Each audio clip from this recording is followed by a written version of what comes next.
18 Jun 2026. Matahari baru saja terbit di Moskow dan satu tiang asap hitam mula naik 15 km dari pejabat Vladimir Putin. Давай, брат! Выр! Выр! Выр, да выр! Давай, давай! Ой, mashallah! Ой, mashallah! Sebuah loji penapisan terbakar. Sekali lagi, kali kedua dalam minggu yang sama. Dan lihatlah betapa ironinya.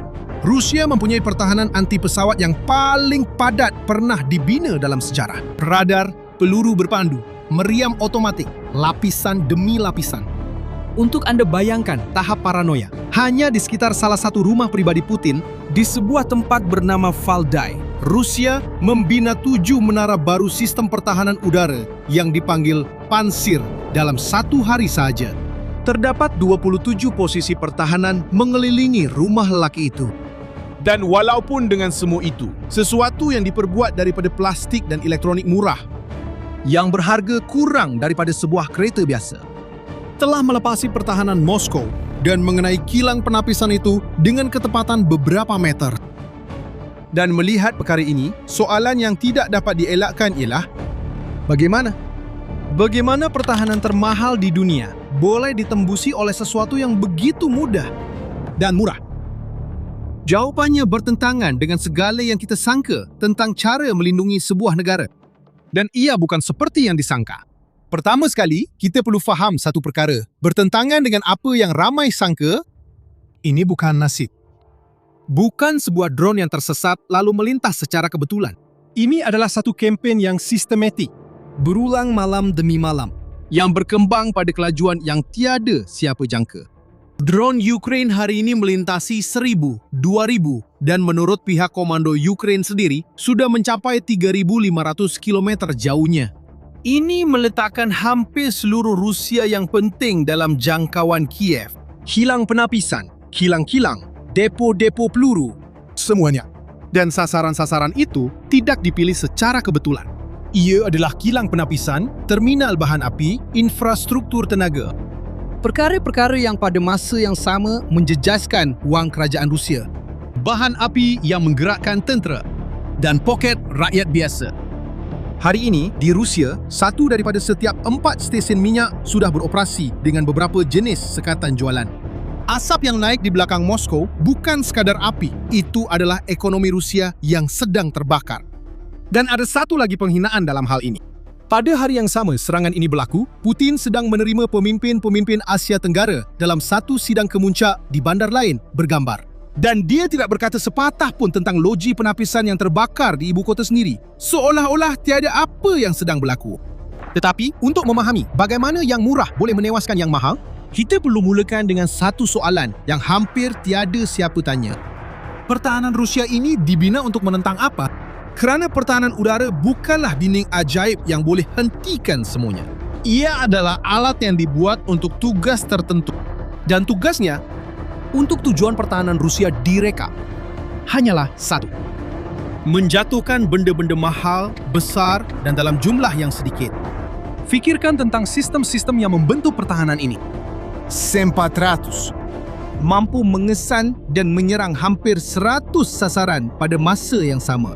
Beratus-ratus kilometer jauhnya. Panzer dan Tor direka untuk melindungi pada jarak dekat daripada pesawat dan peluru berpandu. Semua ini dibina dalam dunia di mana musuhnya ialah pesawat pejuang bernilai 100 juta dolar atau peluru berpandu yang dipandu oleh satelit. Beberapa sasaran sangat berharga, terbang tinggi dan laju. Terhadap musuh ini, Rusia telah membina pertahanan paling padat di dunia. Dan ia berkesan. Masalahnya ialah musuh ini tidak lagi muncul kerana Ukraine lakukan sesuatu yang tiada siapa sangka. Dia tidak cuba mengalahkan pertahanan itu dengan permainannya sendiri. Dia mengubah permainan. Sebaliknya, daripada menghantar beberapa sasaran mahal, dia mula menghantar banyak sasaran murah. Daripada peluru berpandu berjuta-juta, dia menggunakan kawanan drone plastik yang hanya berharga beberapa ribu dolar setiap satu. Dan di sinilah muncul satu angka yang mengubah segalanya. Ukraine telah menjadi sebuah ekonomi perang yang sepenuhnya tertumpu kepada pengeluaran drone-drone ini secara besar-besaran. Kita sedang bercakap tentang berjuta-juta unit setiap tahun. Sebuah syarikat Ukraine sahaja menghasilkan kira-kira 200 drone jarak jauh setiap hari. Dan mereka kata mereka boleh menggandakan atau melipat gandakan jumlah itu dengan cepat. Kenapa ini sangat penting? Kerana ia mengubah matematik peperangan. Apabila drone itu lebih murah daripada sebuah kereta, anda boleh kehilangan kebanyakannya dan masih tetap mendapat keuntungan. Jika daripada 10 drone yang dilancarkan, hanya satu yang sampai ke sasaran dan sasaran itu adalah sebuah kilang penapisan, pengiraannya masih berbaloi. Dan ia tetap menguntungkan. Ukraine telah berhenti bermain untuk memastikan semuanya tepat. Dia bermain supaya ada yang sentiasa lulus. Dan satu pertahanan dibina untuk menjatuhkan benda-benda mahal, satu demi satu. Ia memang tidak direka untuk langit yang penuh dengan benda murah datang dari segala arah. Tapi mungkin anda fikir, baiklah, jumlahnya banyak dan harganya murah. Tapi hantar banyak benda murah tidak berguna jika isyarat satelit disekat dan radar dapat melihat anda datang dari jauh. Rusia telah melabur besar selama bertahun-tahun dalam peperangan elektronik.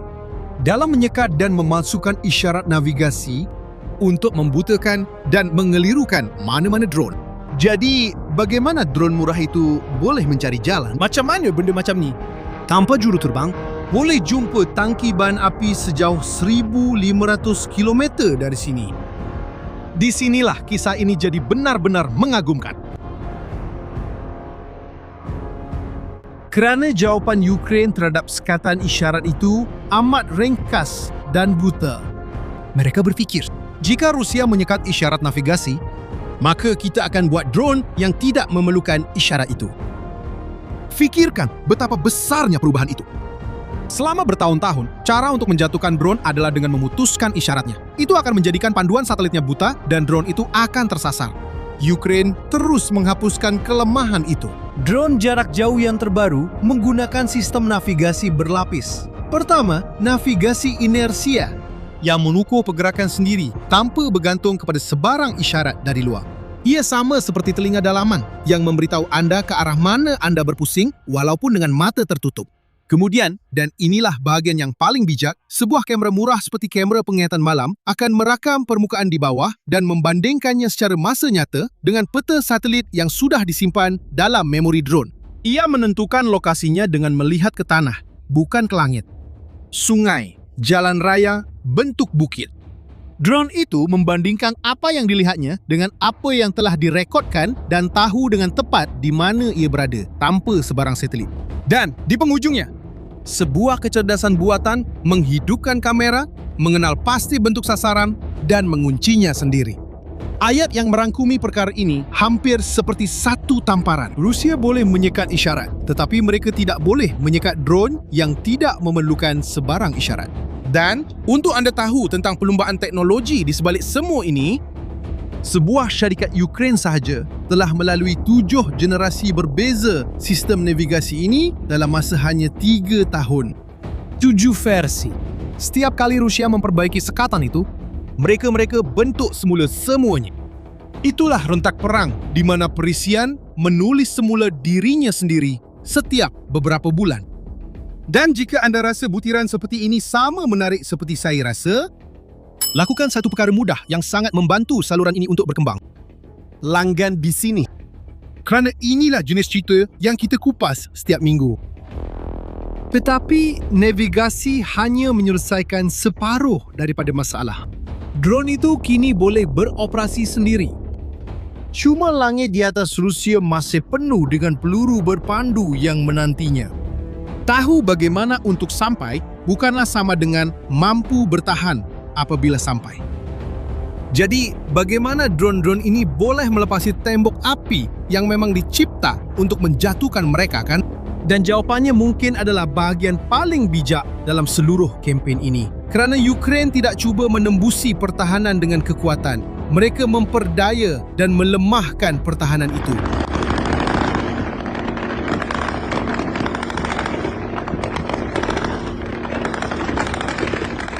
Ia berfungsi begini. Apabila sekumpulan drone berlepas menuju ke sebuah bandar Rusia, bukan semua membawa bahan letupan. Sebenarnya, hanya sebahagian daripada mereka yang membawa kepala peledak. Selebihnya hanyalah umpan. Ini adalah drone umpan yang direka hanya untuk muncul di radar Rusia dan kelihatan seperti ancaman sebenar.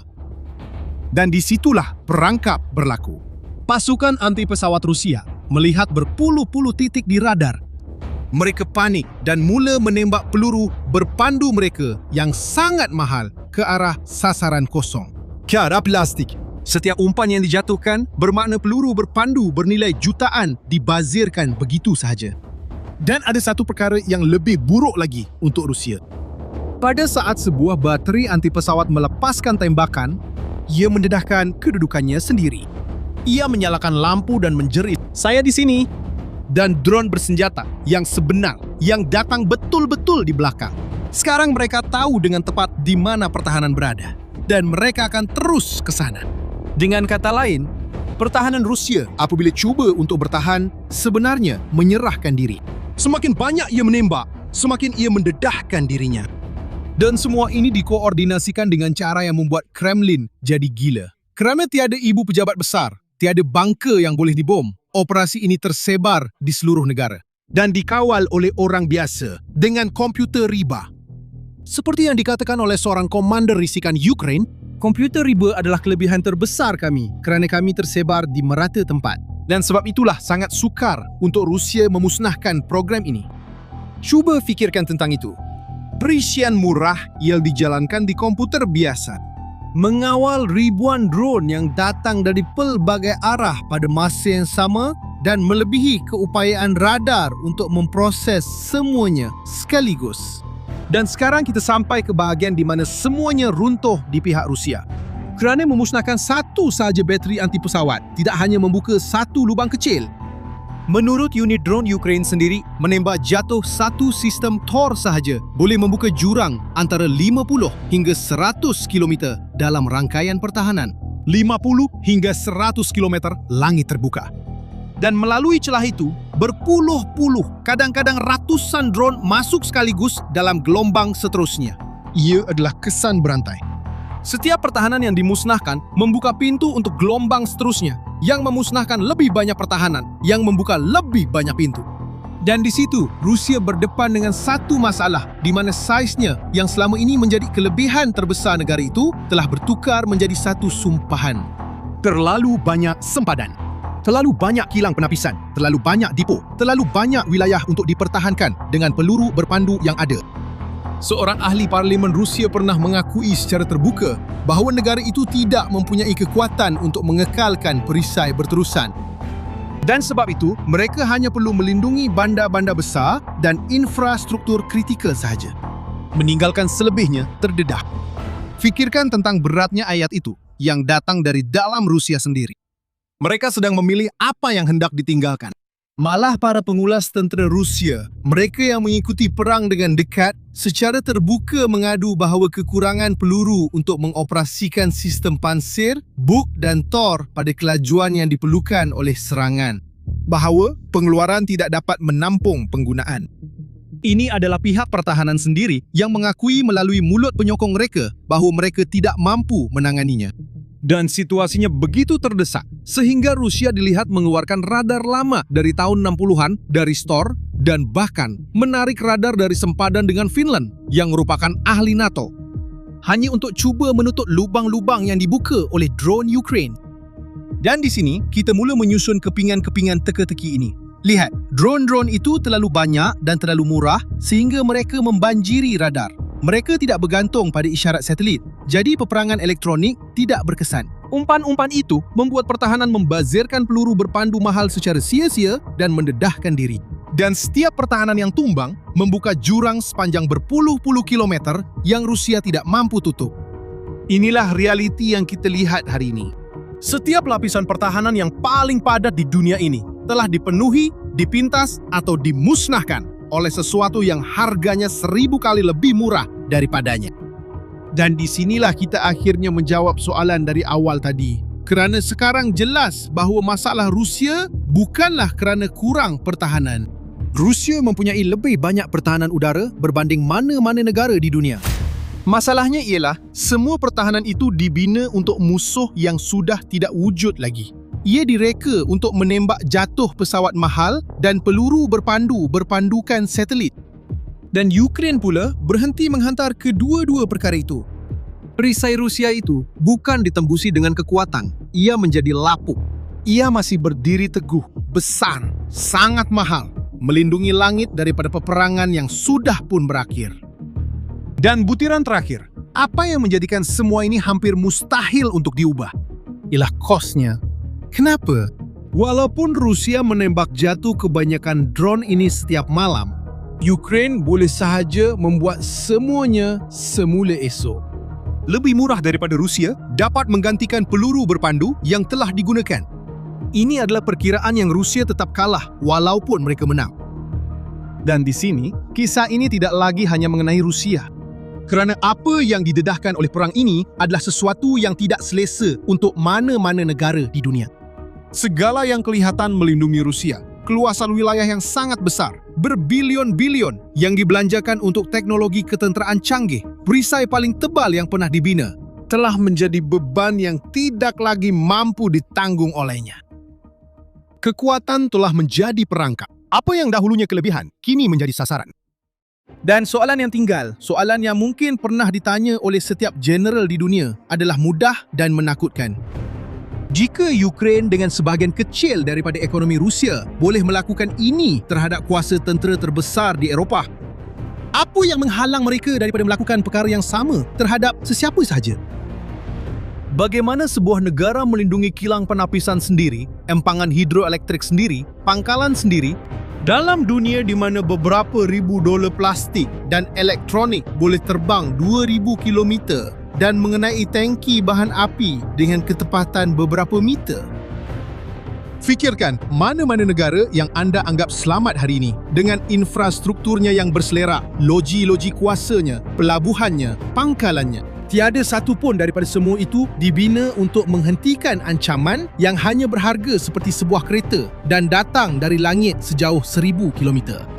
Sempadan fizikal, garisan di peta yang selama berabad-abad membawa maksud keselamatan, kini tidak lagi mampu melindungi. Kerana, seperti yang anda boleh lihat, perang ini sedang menulis semula manual pertahanan udara dalam masa nyata dan setiap minggu membawa bab baru dalam kisah ini.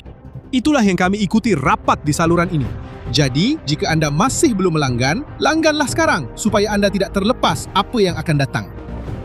Dan saya ingin mengakhiri dengan mengajukan soalan kepada anda. Pada pendapat anda, adakah membelanjakan berbilion untuk pertahanan canggih masih masuk akal dalam dunia di mana sesuatu yang diperbuat daripada plastik bernilai beberapa ribu dolar boleh menembusi segalanya? Tulis pendapat anda di bawah. Sebab saya baca komen-komen dan ini adalah salah satu soalan paling sukar dalam peperangan moden. Jumpa lagi dalam video seterusnya.